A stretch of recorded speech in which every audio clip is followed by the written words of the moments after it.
दूसरों की आलोचना से प्रभावित हुए बिना आगे बढ़ते रहिए। How to move forward without being affected by others criticism. साथियों, मैं हूं एडवोकेट मनीष द्विवेदी। आज हम बात करेंगे एक बहुत इंपॉर्टेंट टॉपिक पर। दूसरे लोग जब आपकी आलोचना करते हैं तो कैसे उससे अनअफेक्टेड रहकर अपने रास्ते पर आगे बढ़े। हम सब ने कभी ना कभी ऐसे लोगों से क्रिटिसिज्म सुना है, लेकिन ये जरूरी है कि हम उन चीजों को अपने प्रोग्रेस के रास्ते में रुकावट ना बनने दें। तो चलिए आज हम सीखते हैं कैसे दूसरे की आलोचना से अनअफेक्टेड रहकर हम अपनी लाइफ में आगे बढ़ सकते हैं। पहली चीज है, समझे कि आलोचना सबका हिस्सा है। यानी सबसे पहले ये समझना जरूरी है कि आलोचना हर किसी के लाइफ का पार्ट है। अगर आप किसी भी गोल को अचीव करना चाहते हैं तो लोग आपकी तरह क्रिटिसाइज करेंगे, और ये जरूरी नहीं है कि उनके बातें सोचो आपके जो है। इसका मतलब आपको अपने हर किसी के अपना व्यू पॉइंट होता है, लेकिन आपको अपने डिसीजन पर विश्वास रखना होगा। साथियों, फॉर एग्जांपल आपने स्टीव जॉब्स का नाम सुना होगा। जब उन्होंने एप्पल बनाया था तब उन्हें काफी क्रिटिसिज्म मिला था, लेकिन उन्होंने उससे कभी अपने सपनों को बदलने का वजह नहीं बनने दिया। दूसरी चीज साथियों, अपने गोल्स पर फोकस रखें। यानी जब आप अपने गोल्स को ध्यान से देखते हो और अपने मिशंस पर फोकस करते हो तो दूसरे लोग की बातें आपके लिए इरिलीवेंट हो जाती है। अपने सपनों को ध्यान देना बहुत जरूरी है। अपने सपनों के ऊपर आपको अपने गोल्स के लिए काम करते वक्त ये समझना जो होगा कि दूसरों की बातें आपको सक्सेस को रोक नहीं सकती। अगर आप अपनी जर्नी में डिस्ट्रैक्शन नहीं चाहते तो आपको अपने गोल्स को क्लियर और फोकस रखना होगा। ओप्रा विनफ्रे को भी अर्ली लाइफ में काफी नेगेटिविटी और क्रिटिसिज्म मिला था, लेकिन उन्होंने अपने सपने को फॉलो करना नहीं छोड़ा। आज वो दुनिया का सबसे इन्फ्लुएंशियल वुमन में से एक है। तीसरा पॉइंट है साथियों, अपनी वैल्यू को समझिए। यानी जब आप अपने आप की वैल्यू को समझते हो तो दूसरे लोग आपको कितना भी आलोचना दे, आप उनसे अनअफेक्टेड रहते हैं।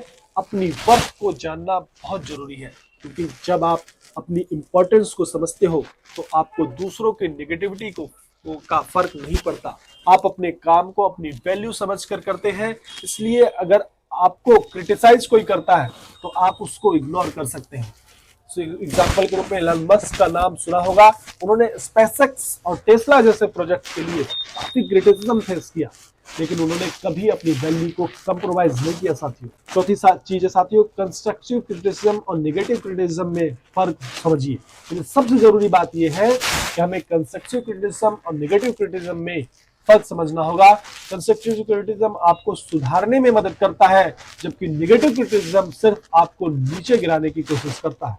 अगर कोई क्रिटिसिज्म आपको ग्रोथ में मददगार है तो उसे अपनाइए, लेकिन अगर वो बस आपको नीचे दिखाने के लिए है तो उससे इग्नोर करिए। साथियों, आपको याद है कि जब मार्क जुकरबर्ग को फेसबुक के शुरुआत में कितना क्रिटिसिज्म मिला था, लेकिन उन्होंने अपनी स्ट्रेटेजी को बदला और आज फेसबुक दुनिया का सबसे बड़ा सोशल मीडिया प्लेटफॉर्म है। साथियों, पांचवें स्टेप में आपको देखना होगा, अपने इनर वॉइस को सुनो। यानी अपने अंदर की आवाज को सुनना बहुत जरूरी है।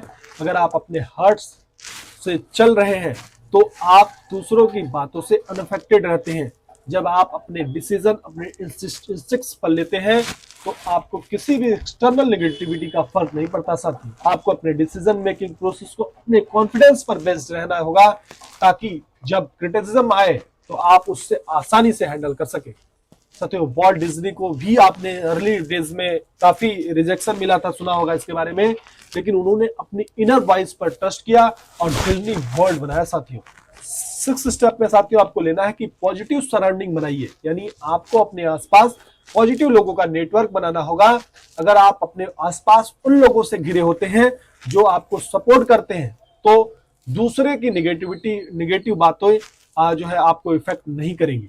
पॉजिटिव लोगों से बात करके आपको अपने गोल्स और जर्नी पर कॉन्फिडेंस मिलेगा। फॉर एग्जांपल, आपने सुनील गावस्कर के बारे में सुना हुआ है। उन्होंने अपने क्रिकेट करियर में नेगेटिविटी फेस की थी, लेकिन उन्होंने हमेशा अपने पॉजिटिव मेंटर को अपना गाइड बनाया। ओवरऑल वीडियोस के कंक्लूजन में आते हैं तो दोस्तों, आपको ये समझना होगा कि दूसरों की आलोचना से आपके सफर पर फर्क नहीं पड़ना चाहिए। जब आप अपने गोल्स पर फोकस करेंगे, अपनी वैल्यू समझेंगे और अपनी जर्नी को अपनी टर्न्स पर चलाएंगे, तो आपको किसी भी क्रिटिसिज्म का फर्क नहीं पड़ेगा। आप अपनी सक्सेस का रास्ता खुद ढूंढ पाएंगे साथियों। अगर ये वीडियो आपको यूजफुल लगा हो तो इसे लाइक करिए, शेयर करिए, कमेंट्स में अपने थॉट्स जरूर लिखिए। अगर आप नए हैं तो उस चैनल को सब्सक्राइब करना ना भूलें। अगर हम मिलते हैं अगले वीडियो में, तब तक के लिए गोल्स पर फोकस करते रहिए। जय हिंद, जय भारत।